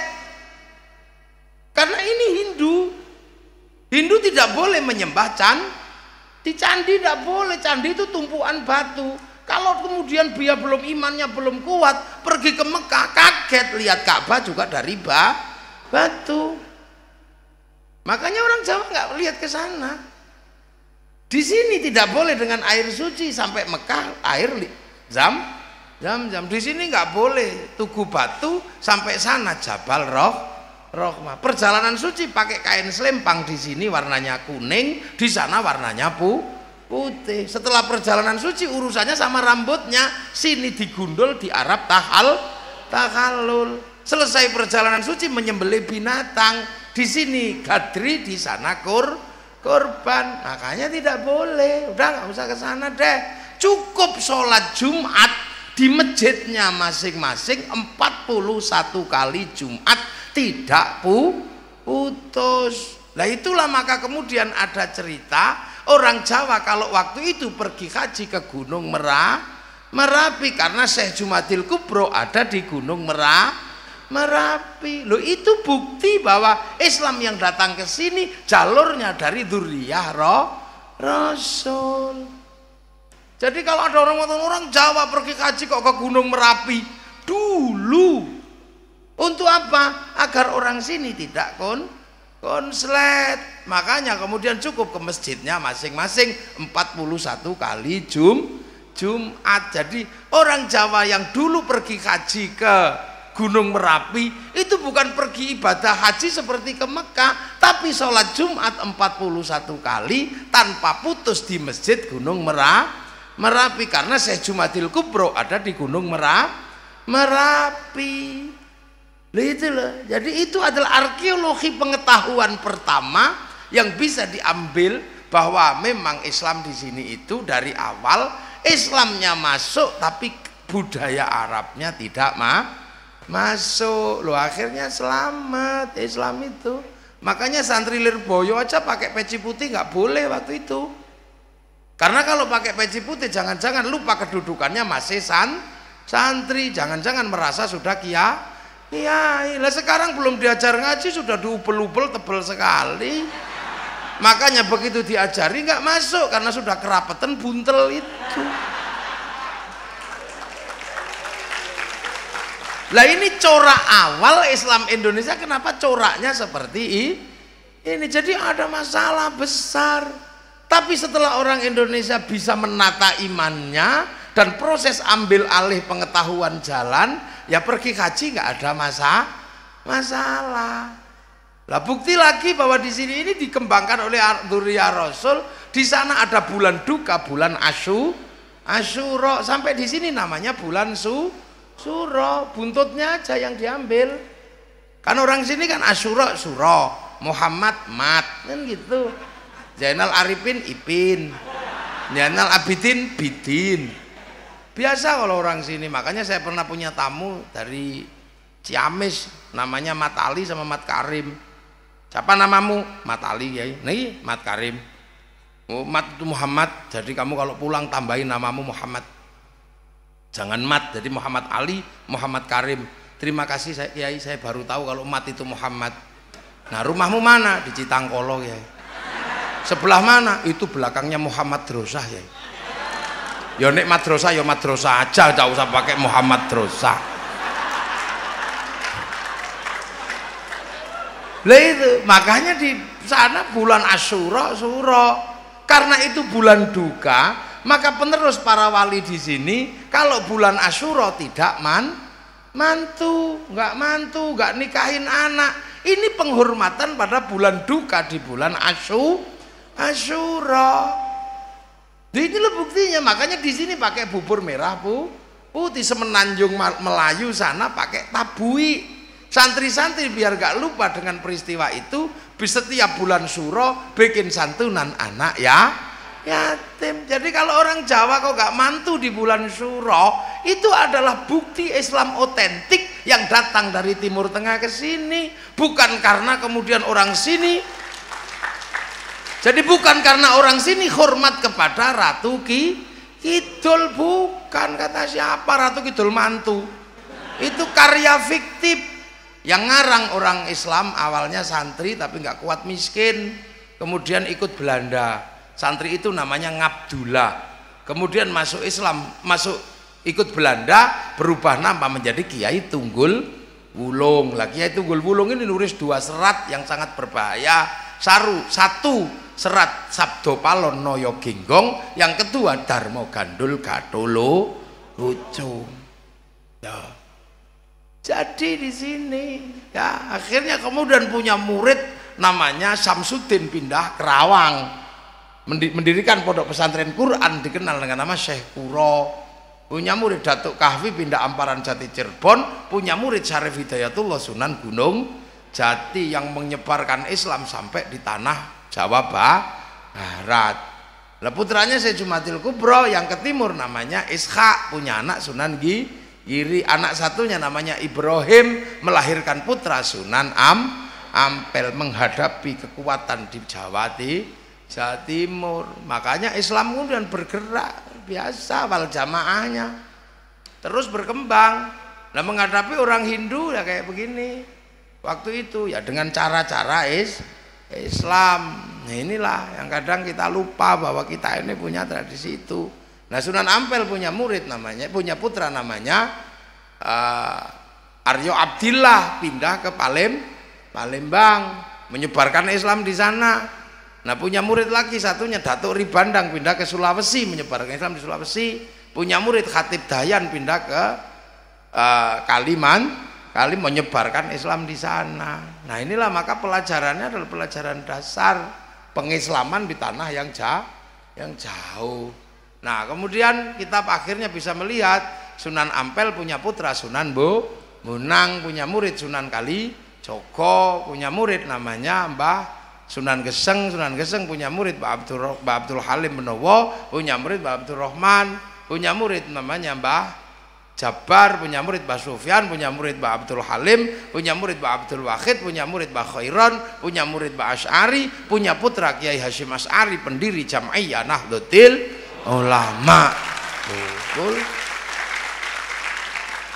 Jadi makanya NU itu ya besar, ngerti caranya ngomong. Jadi ndak usah heran Islam itu tangan NU ya besar. Wong wal jamaahnya beda, sholat ya sama aja, sholat dimanapun sama, zuhur, asar, maghrib, isya, subuh, modelnya aja yang beda. Kalau di sini karena santrinya ini wal jamaahnya nggak tepat waktu, sebagian besar itu bekerja, maka sholat zuhur mestinya jam 12 atau jam 1, bisa mundur setengah 2 lah. Bagi orang NU biasa aja itu, karena wal jamaahnya mesti ditunggu, karena masih di sawah, masih di kebun. Makanya Allahu Akbar, Allahu Akbar, nggak datang ya Robbana, ya Robbana, masih nggak datang ya tombo hati, capek nambani hati ini dewe ya. Kalau nggak datang baru diamuk, diuruki anjang lah gitu. Nah itu NU. Nggak kayak sekarang begitu deng langsung Allahu Akbar. Lah ya telat wal jamaahnya masih di sawah. Padahal as-sholatu ala waktu, ya sholat itu di atas waktu sholat. Habisnya sholat zuhur itu waktu asar. Sholli fardhu dhuhri arba'in Allahu Akbar, dapat 1 rakaat kok deng asar masih boleh, wong kepalanya masih di sholat zuhur. Apa sampean ribut? Lah iya Pak, aku pulang yuk nanti jamaah. Nah kenapa Bu? Ya kita udah mepet ini, pulang dari sawah. Pulanglah berdua, mau jamaah. Ternyata istrinya bilang, Bu apa Pak, aku ngompol, tak mandi dulu ya, nanti sampean sholat duluan biar nggak telat, nanti saya makmum. Oh ya. Loh akhirnya apa? Akhirnya ya makmum, sholat makmum. Tapi ternyata suaminya baru usolli, Allahu Akbar, 1 rakaat sudah waktu asar, sementara istrinya belum selesai mandi. Coba berarti sang istri kehilangan waktu zuhur. Tapi karena tadi sudah janjian, maka istrinya tinggal nyusul, usolli fardhu dzuhri arba'an qabla qiblati adaan makmuman. Loh masih boleh karena imamnya kepalanya masih di sholat zuhur dan tadi sudah janjian. Lu wong fikih itu enak, tapi jangan dibikin sering-sering ya. Dulu itu enak, itu wal jamaah ndak ribet sama sekali. Ausolli Allahu Akbar. Nih gitu aja. Enggak ada kok kiai Allah. Bukannya kiai nggak tahu dalilnya, tahu dalil begini ya ngerti, gini-gini ya begini ya ngerti. Tapi kiai menyesuaikan dengan jamaahnya, wong wal jamaah. Nah jamaahnya ini matanya kan gini. Makanya pakai yang Allahu Akbar biar nggak ganggu.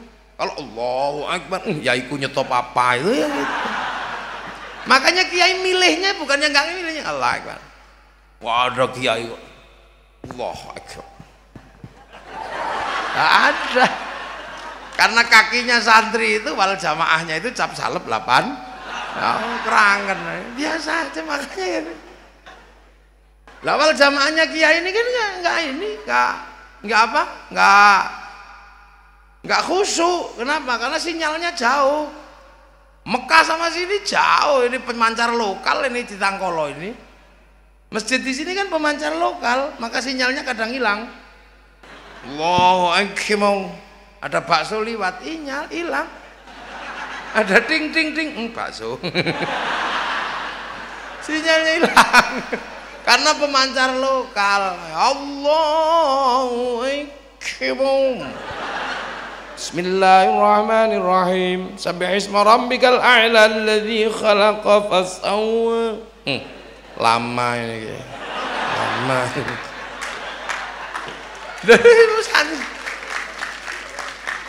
Ulama ya hafal, makanya kepalanya bocor, matanya bocor, telinganya bocor, sembayang bocor.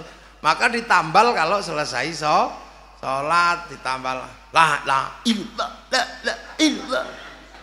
Jadi tambal pakai apa? Pakai zikir. Lah zikirnya kenapa gedek-gedek? Ada yang protes.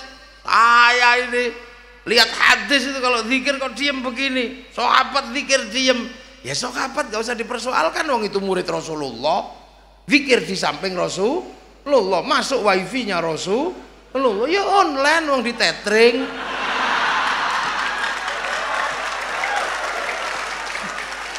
Wong di tethering. Lah kita nyontoh generasi sahabat diem gini ya tidur. Makanya kita gedek-gedek dan bunyi.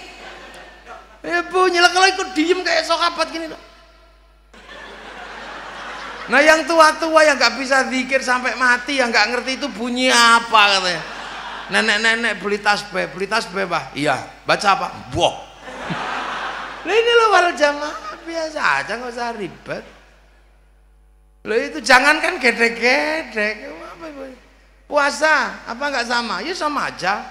Puasa dimanapun khaitil abyadi khaitil aswa. Jadi ya itu semburat putih dan semburat celeret lah, apa toh bahasa Indonesianya celeret itu apa ya? Ya karena bahasa Indonesia ini bahasa muda, kalah sama bahasa Quran. Jangankan bahasa Indonesia, jangan sama bahasa Arab, sama bahasa Jawa aja KU bahasa Indonesia itu. Kunduran truk ngono tidak bisa sudah. Apa? Telusupen tidak bisa sudah. Ono santri Melayu pecirit-cirit, oh, udah bisa sudah. Itu bahasa mati bahasa kita. Lo jangankan dengan bahasa Indonesia, bahasa Indonesia mati sudah. Itu kan. Loh, apalagi dengan bahasa Arab. Mau bahasa Indonesia ketemu bahasa Arab ya musyrik kalau enggak hati-hati. Loh, bahasa Indonesia itu bisa musyrik loh kalau ketemu bahasa Arab. Loh, asyhadu an la ilaha illallah wa asyhadu anna Muhammadar Rasulullah. Saya bersaksi tidak ada Tuhan selain Allah. Itu kalau letter musyrik sampean.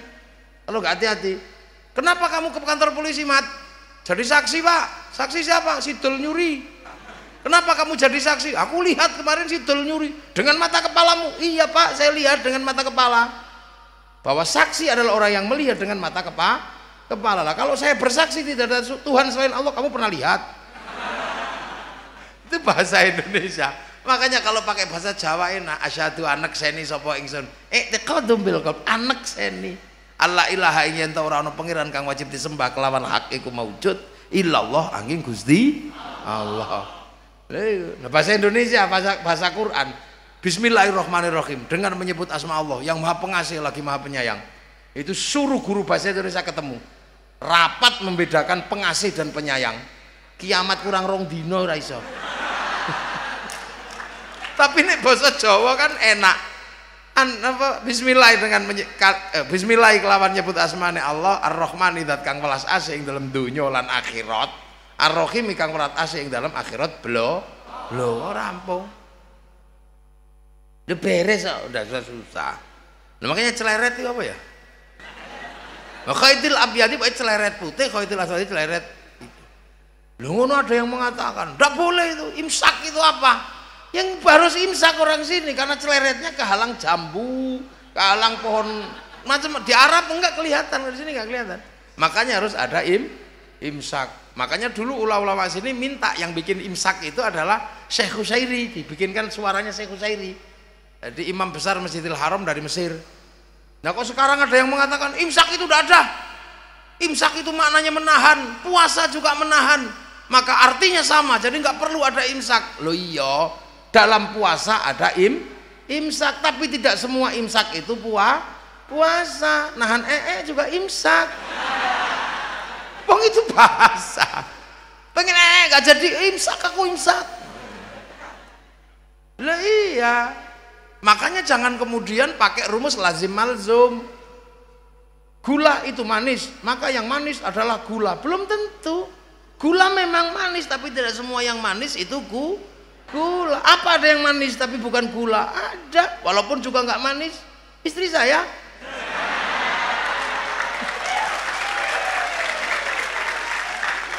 dia manis tapi bukan gula. Oh, tak demongan ya orang manis gitu. Loh, jadi tidak semua ada mana legi. Kayu manis itu ya. Loh, inilah. Makanya orang ini kadang, tapi kenapa pakai imsak? Ya imsak. Pakai suara, karena kalau pakai ayam nggak istiqomah. Karena kalau ada yang hamil di luar nikah, kokoknya habis maghrib. Nah itulah, makanya di sini akhirnya kan pakai imsak, malamnya tuk-tik. Begitu pagi kamu jangan melek ya kalau puasa. Kenapa? Tidur aja. Lah kenapa orang sini kalau puasa nggak khusyuk? Kalau keluar rumah lihat jambu, lihat mangga. Di Arab kan khusyuk, orang lihat padang pasir. Siapa pengen makan pasir? Ini ada. Di sini lihat jambu, lihat apa. Udah, daripada kamu melek gak khusyuk tidur. Dalilnya ada, Kiai. Ada.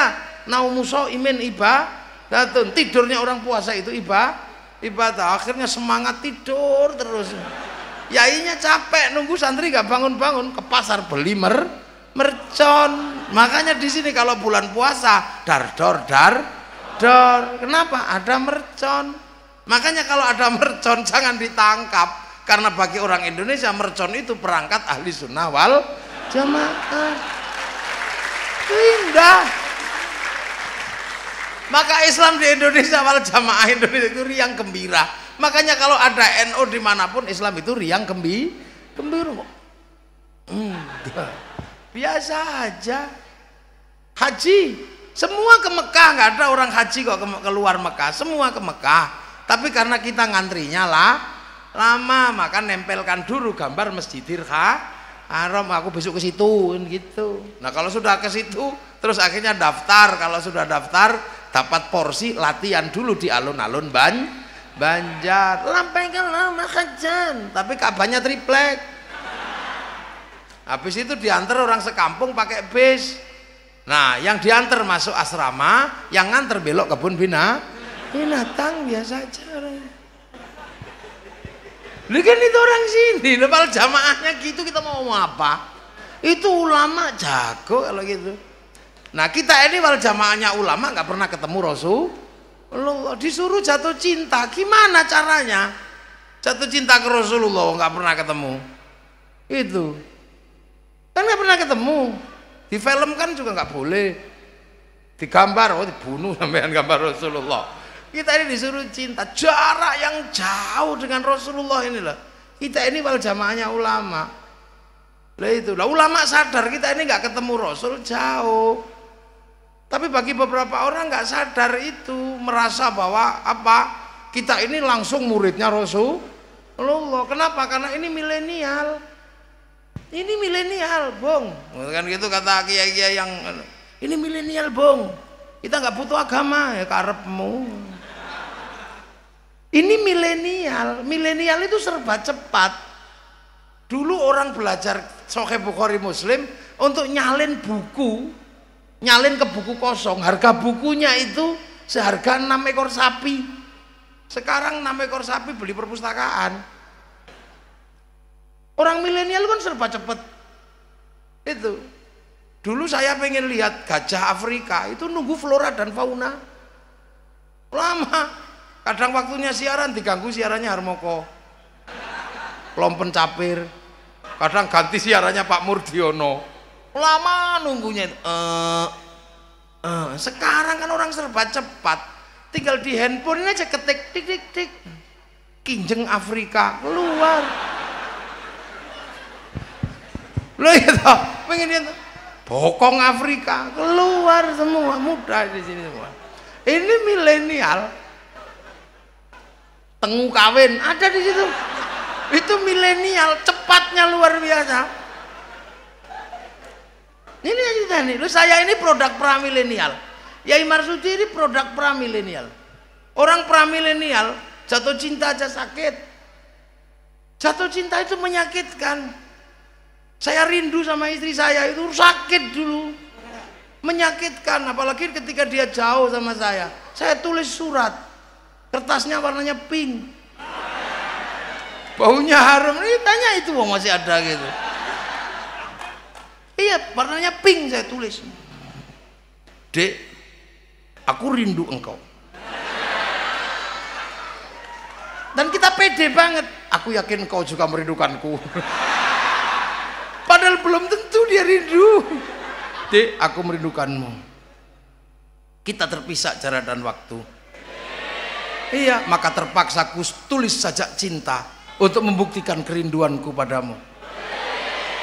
Kau di sana, aku di sini. Tapi aku yakin malam hari ini kita duduk di bawah sinar rembulan yang sama.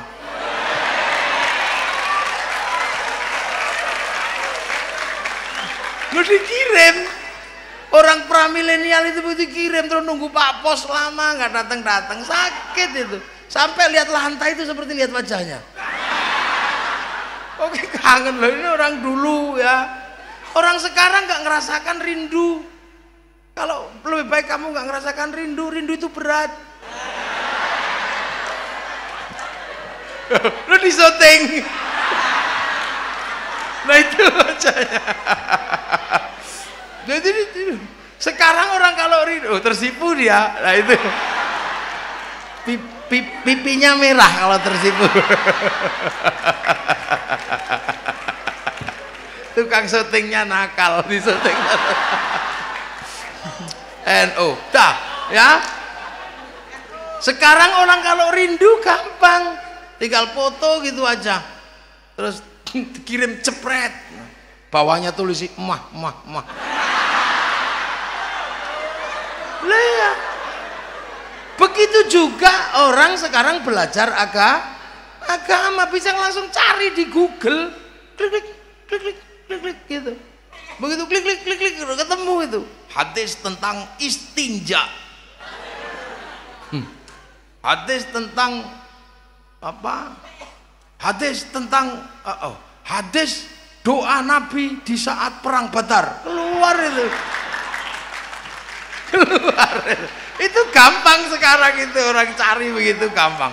Loh, makanya banyak sekali orang sekarang itu lupa karena saking mudahnya belajar, langsung ketemu sumber, lupa pada pangkat muridnya ulama. Beda dengan kiai, tetap aja kamu muridnya ulama, enggak pernah ketemu Nabi. Maka hubungan kita dengan Nabi adalah sholawat, maka mari sholawatan gitu aja. Sholawat itu kan bahasa Arab, nah sholawatan bahasa Indonesia. Yasin itu bahasa Arab, yasinan bahasa Indonesia. Tahlil bahasa Arab, tahlilan bahasa Indonesia. Karena akhiran orang Indonesia kalau pakai sesuatu itu sarung kalau belum dipakai, kalau dipakai sarungan. Yasin kalau belum dipakai, kalau dipakai yasinan. Makanya cari dalil tahlilan di dalam Quran ya nggak ketemu. Wong tahlilan bahasa Jawa, bahasa Indonesia. Ini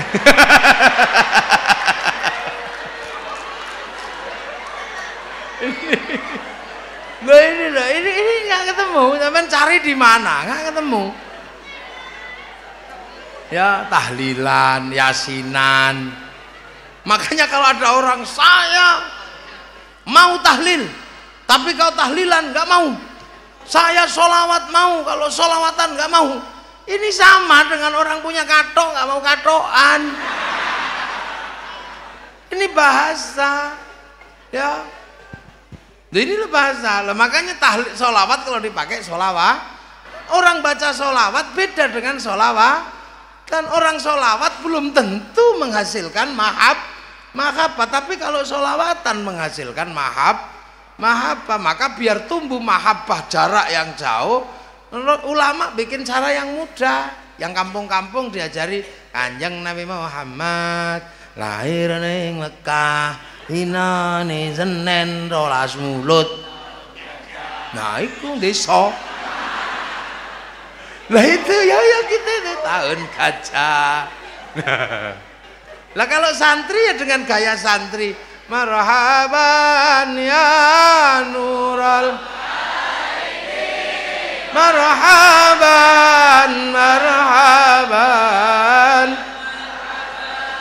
jandal Husaini Allah marhaban, marhaban. Ya ini santri ya begitu itu, pinter memang. Assalamun mustamirun kullahi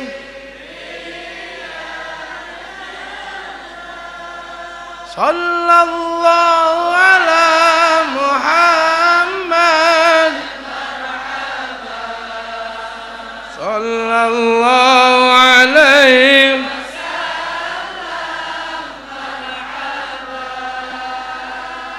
sallallahu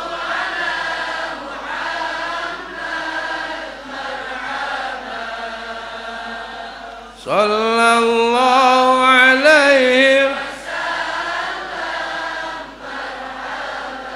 Ya, ini santri. Ada yang tua-tua sing napasnya wis pedot ya. Halo ya Nabi, assalam alaika. Tua. Lah itu Isyari. Tanakal Isyari. Lah itu, nah yang suka dangdut ya dangdutan, wong muridnya ulama penggemar dangdut. Ya Rasulullah,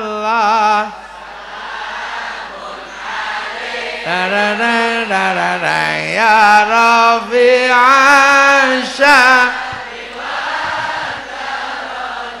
Adfatayyaji.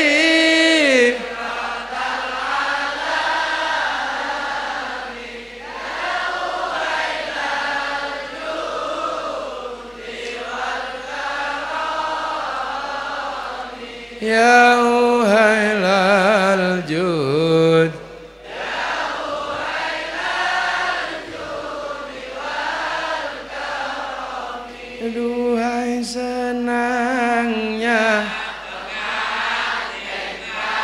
ada loh, itu muridnya ulama, gak usah kaget wong ada seneng dangdut. Yang seneng India, ya Rasulullah salamun alaik.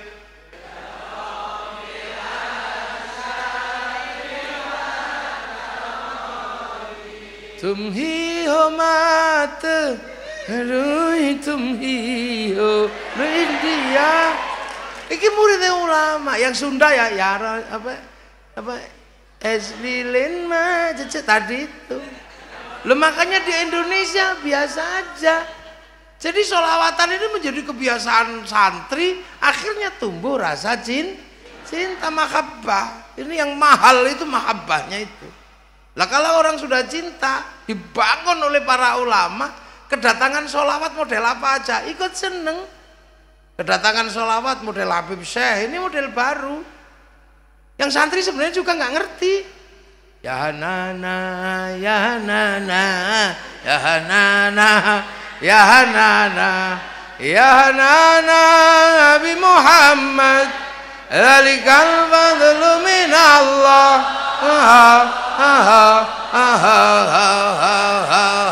Gok, ya Hanana.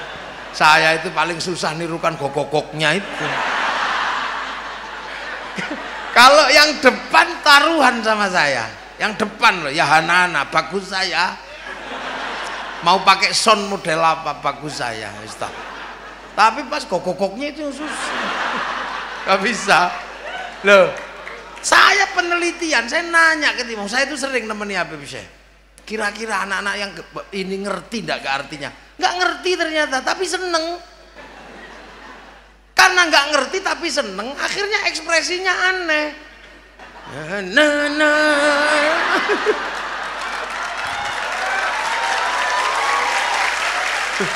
Loh itu, coba kalau ngerti ya Hanana, pasti ya Hanana.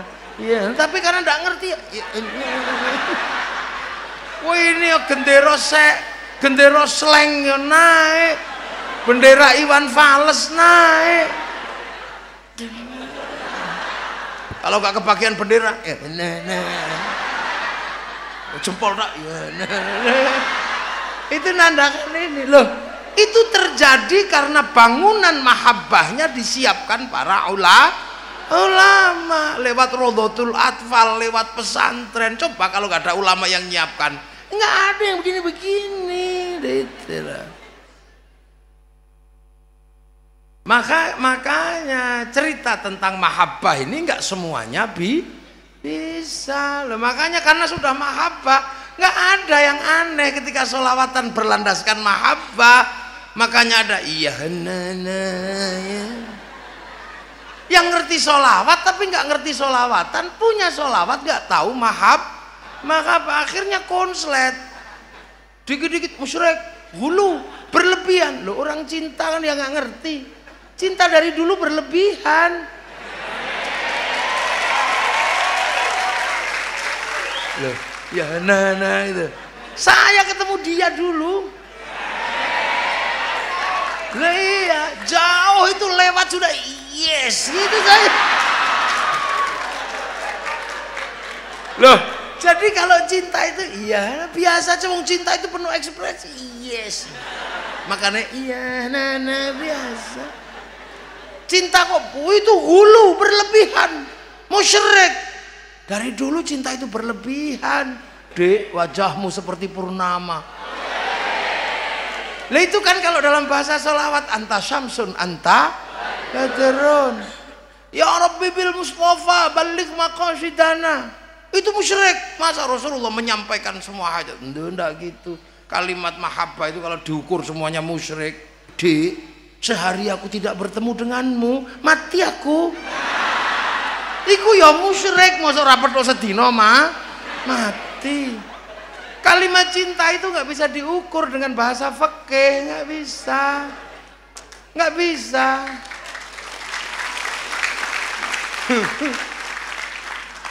Ingin ku mati bila tak ingat dosa, ingin rasanya aku pulang ke rahim ibu.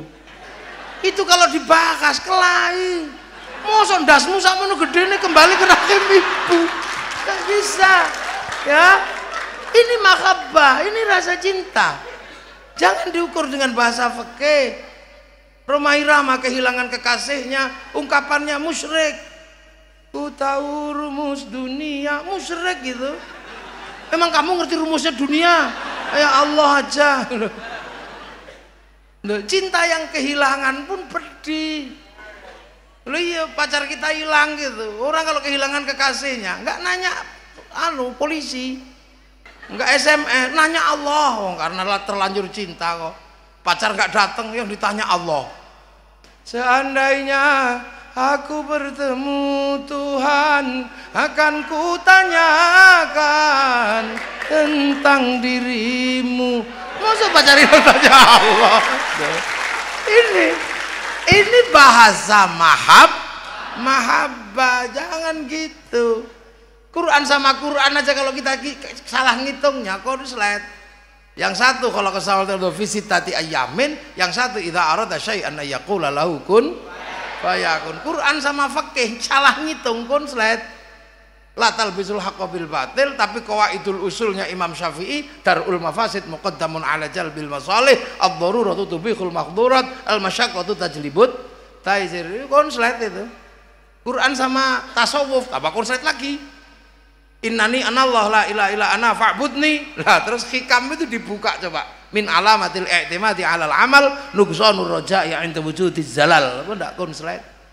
Makanya jangan mencampur antara bahasa fikih dan bahasa mahabbah. Kita di sini mahabbah pada Rasulullah menghasilkan bahasa cinta. Kamu sih cuma ngerti sholawat, gak mau sholawatan.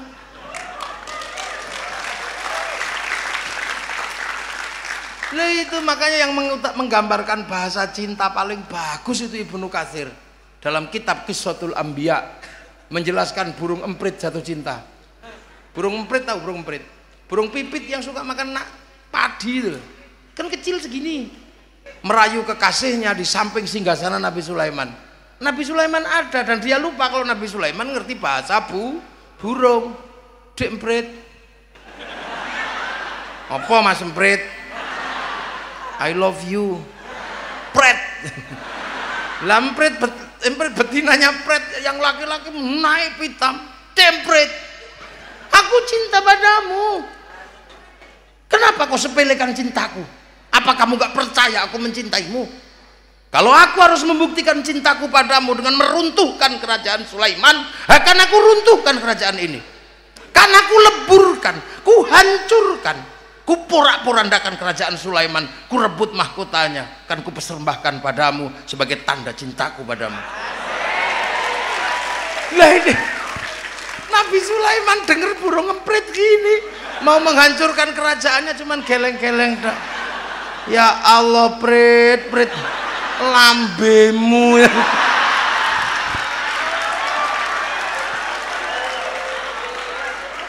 Akhirnya emprit juga gak kalah tenang jawabannya. Ya Sulaiman, jangan begitu. Aku memang kecil gak mampu menghancurkan kerajaanmu, tapi kamu harus ingat ya Sulaiman, beginilah emprit kalau sedang jatuh cinta. Duh, ini muridnya ulama, makanya Islam kalau dipegang Nahdlatul Ulama tambah rame. Karena menjadi user paling bawah, membawa misi manusia agar kembali kepada Allah. Makanya muridnya ulama itu enggak usah ribet lah. Ya begini ini. Makanya yang lain kafir, musyrik. Nah, kiai itu saya waktu ngaji dipegangi sebuah hadis mayuridillahu bihi khairan yufaqihu fiddin. Siapa yang dikehendaki menjadi baik dikasih ngerti dalam urusan agama.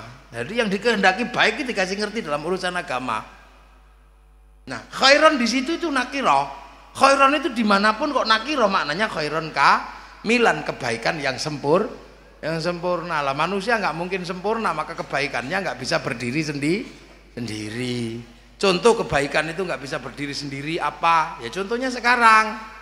Yo, siapa sekarang yang paling baik?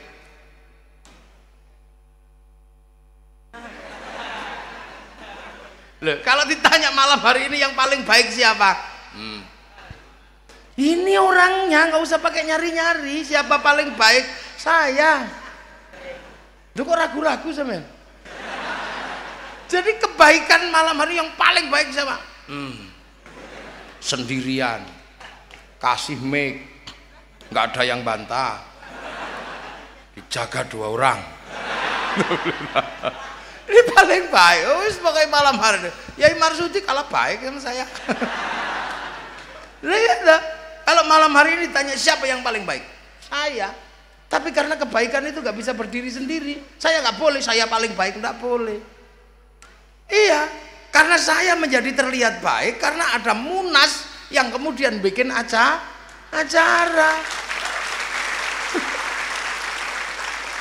Loh, kalau nggak ada beliau sebagai panitianya, ya saya nggak ada di sini dong. Artinya saya nggak terlihat baik. Lah kalau sudah gitu ribut kita berdua ya. Ya baik saya kata panitia. Ya baik saya kata saya. Nah, kalau penjenengan nggak dibikinkan acara, nggak ada di situ, saya juga bisa ngomong kalau nggak ada saya jelek. Iya, kalau cuman Mbak Vivi aja jelek, nggak imbang. Sampean cuma melihat cantik, nggak lihat yang jelek. Loh, itu baik itu begitu, nggak bisa. Ini kalau baru 2, ini baru 2 baik, ini udah ribut. Saya sama panitia bisa kelahi itu. Terus saya paling baik, panitia baik saya. Nggak ada selesai, itu baru 2. Kalau 3 lebih masalah lagi. Kalau tiba-tiba yang di depan ini voting, yai baiknya pengajian ini karena kami hadir. Kalau kami tidak datang, ini namanya bukan pengajian, Jackson. Loh, itu loh. Makna khairon itu di situ, khairon yang nakiroh itu di situ. Nah, kalau di situ ada yang protes, yang protes siapa? Panitia juga. Kalau nggak ada yang nata kursi juga jelek katanya. Padahal kita nggak tahu yang nata kursi tadi sholat duhur apa enggak, kan kita nggak ngerti.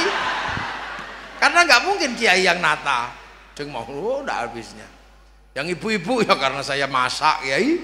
Kalau nggak ada yang masak, lapar semua pergi ke warung, sepi itu pengajiannya. Orang sini bisa ngomong, makanya nggak bisa berdiri sendiri. Masakan jadi enak karena ada garam. Orang sini nggak punya garam, yang punya garam orang Jepara sana, diantar ke sini pakai truk. Sampean ngerti supir truknya nggak mampir warung remeng-remeng? Nggak ngerti. Loh, makanya ya kebaikan itu nggak, makanya nggak boleh merasa paling baik. Kita haji itu loh, sebaik itu nggak bisa sempurna tanpa bantuan orang Yahudi. Lah kalau nggak ada Yahudi, sampean mau pergi kancing langi, yang bisa bikin pesawat Yahudi. Pak Habibie suruh bikin pesawat nggak jadi. Wong namanya tetuko, sing teko ratuku tuku, sing tuku ra teko. Lah, perempuan kita jadi cantik gini lah. Ini berkatnya orang Jawa, orang Kristen yang di Prancis yang pinter bikin parfum. Kalau bedak Citangkolo yang mau siapa? Wong beras ditumbuk blonteng kabeh. Loh, ini makanya orang nggak bisa berdiri sendiri. Makanya jangan sok-sokan. Ini pengajian menjadi baik, ini apa? Ya karena ada yang bikin mic. Ini Jepang yang bikin mic. Orang jadi nggak haus karena ada yang bikin air kemasan. Jadi tidak ada yang bisa berdiri sendiri. Maka halalan thayyiban mutlak itu susah sekarang di sini nih. Anti Pancasila pakai uang. Uangnya ada stempelnya Pancasila. Loh ya kan? Bank haram. Kalau bank haram baca Quran haram karena percetakan Al-Quran pinjem ke bank. Ini piye coba? Lah sebelum dibeli oleh Depak kan pinjem dulu ke bank, noroki dulu. Mana ada ya? Enggak ada.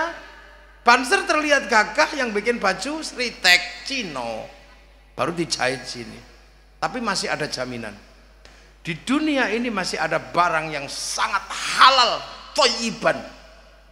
Masih ada. Apa? Air hujan. Tapi kalau mau halal tentang air hujan, nang mangapo ngono ya.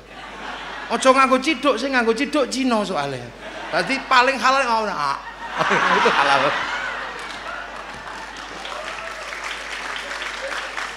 Lah itu makanya kiai tahu, ndak mudah terus kemudian haram, ndak mudah.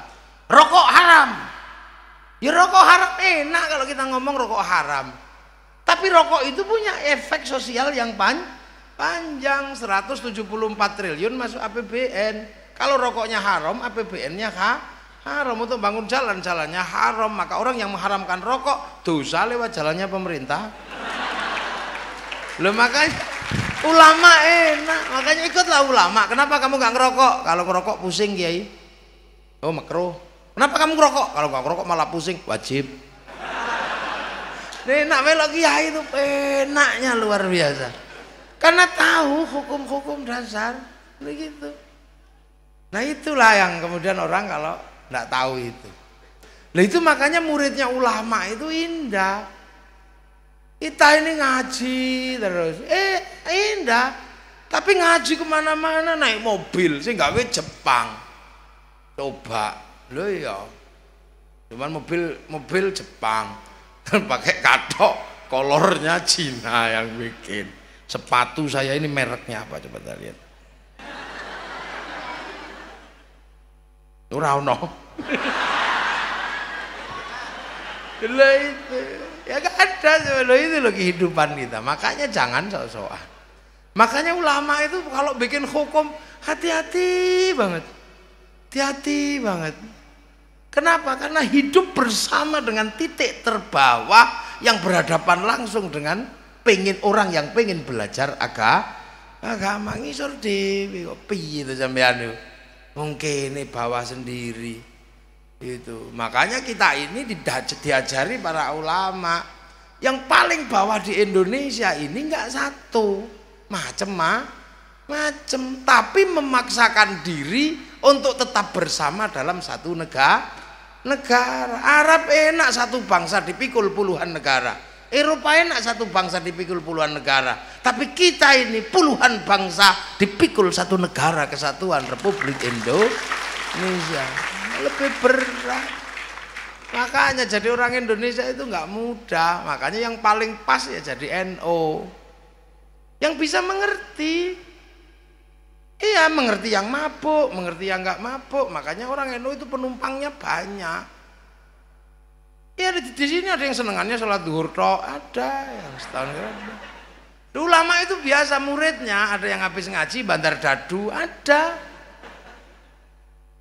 Loh, makanya NU itu penumpangnya macam-macam karena semuanya Allah yang akan membawa mereka ke jalan kebenaran. Makanya NU itu nyopirnya harus hati-hati karena penumpangnya macam pelan harus blundung. Kalau kebanteran nabraki apa-apa. Tapi ya jalannya nggak terlalu cepat. Nah kalau yang sebelah ini kan jalannya cepat jalannya. Wong kalau nggak jenggotan nggak boleh naik. Yang naik yang jenggotan tok, yang cingkrang tok, tahlilan suruh turun. Makanya larinya banter, weng. NO, ini tapi nabrakan. Dikono sing nabrak sapi. Nah itu. Lah itu makanya ulama kita memberi pelajaran. Satu contoh ini yang tadi itu pelajaran yang paling berharga adalah Munas ini berani memutuskan penghapusan kata kafir dari Indonesia. Saya dengar langsung sujud syukur kok. Lah kenapa? Ini Indonesia. Indonesia ini para ulama jago dulu kan itu berkasta-kasta, raja, hamba, ini diisi aja sama ulama. Bagaimana hidup bersama, masukkan kalimat musyarakah yang akhirnya menjadi bahasa masyarakat. Kalau sudah menjadi musyarakah harus saling bertanggung jawab dan saling mengerti. Yang punya konsep sebesar itu Rasulullah, kullukum ra'in wa kullukum mas'ulun an ra'iyati. Maka kemudian hilangnya raja hamba diisi dengan kalimat ra'iyah yang diserap ke bahasa Indonesia menjadi rakyat. Nah kalau sudah rakyat ya artinya sudah bukan kafir, karena kafir ini yang menolak, menentang. Tapi kalau sudah hidup bersama namanya dhimmi. Nah, kalau sudah saling bertanggung jawab, ra'iyah. Nah, itulah maka penduduk Indonesia disebut rakyat, dan satu-satunya kaum muslimin dunia yang sanggup menyebut rakyat penduduknya dengan bahasa rakyat, bahasa Rasulullah, hanya ulama Indonesia. Nggak ada. Nah, ra'iyah kalau berkumpul harus membicarakan nasibnya, wasyawirhum fil amri, namanya musyawarah. Nah, kalau sudah musyawarah jangan menang-menangan sendiri. Tafassahu fil majalis, maka lahirlah konsep majelis. Nah, kalau sudah membicarakan nasibnya, bicarakanlah sesuai dengan apa? Kedamaian yang akan ditebarkan seperti wasi'a kursiyus samawat, maka kedudukan namanya kursi. Itulah. Ya, yang ngatur itu semua dulu para wali, maka kawasannya disebut wilayah. Lah, kalau sudah seperti cari negara paling Islam di dunia di mana? Ya di Indonesia. Kenapa? Karena itu bukan bahasa warung. Itu jadi bahasa resmi yang tertuang dalam Undang-Undang Dasar Negara Republik Indonesia. Makanya kalau ada Hizbut Tahrir ke sini pengen ngerubah, ini ya masalah aja dia cari. Kenapa? Ya mereka nggak punya akar sejarah di Indonesia.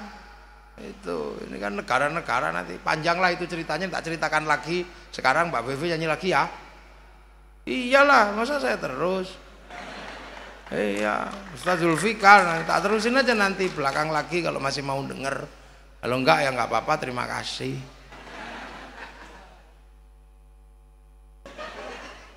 Terus gua mesti bilang wow gitu. Ya itulah, itu Indonesia, makanya kita Masya Allah, inilah Mbak Bevi ya. Nyanyi yang bagus, yang saya bisa, yang lain nggak bisa saya. Ampun, terlalu bagus suaranya. Saya bisa, nggak bisa. Oh, kalau saya musik rock. Ya, nanti.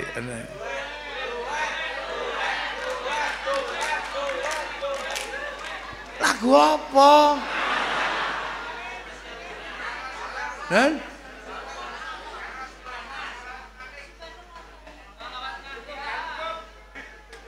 saya ini lagunya ini beda lagunya. Lagu saya ini yang saya paling inget itu Gala-Gala.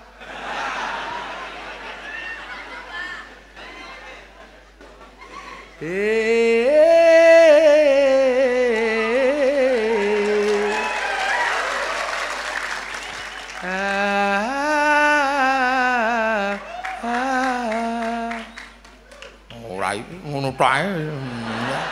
Nah ya, inilah mudah-mudahan kita semua dalam pilihan Allah. Ini biar nanti teruskan Mbak Bevi ya. Assalamualaikum warahmatullahi wabarakatuh.